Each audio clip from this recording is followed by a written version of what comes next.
අද මම සුදු පුතාට කේස් ගිහලා මොනවද ගෙනාවේ බලමුද? අද යත් ඉන්න සද්ද දදා.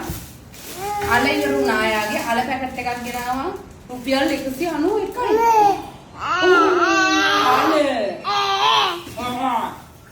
යෝගට් ගෙනාවා. මම දෙන්නේ හයිලන්ඩ් එකේ යෝගට්. ඒක නම් ඉතින් රුපියල් 80යි. යෝගට් 4ක් ගෙනාවා මම.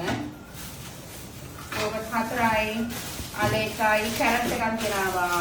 එයාට රුපියල් 394යි. මේ එළවලු ඕවර් එකේවා මට කියන්න දෙන්නේ නැහැ. එයා කියනවා විස්තරේ. තව මම එයාට ලූපාක් දෙන්නේ. මෙහි ලූපාක් දැන් එන්නේ නැහැ. දන්නේ නැහැ කියන්නේ. හයිලන්ඩ් එකේ අන්සෝල් බට් එක තමයි යාට දෙන්නේ. මේක වුණා මට රුපියල් 1200.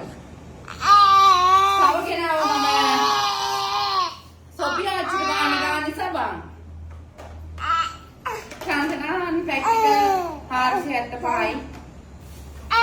තව මං ගෙනා වෙන ගමන් සොෆියා අච්චිට කන්න මාළු බබා තිනනවා. මාළු පාන් ගෙනාවා.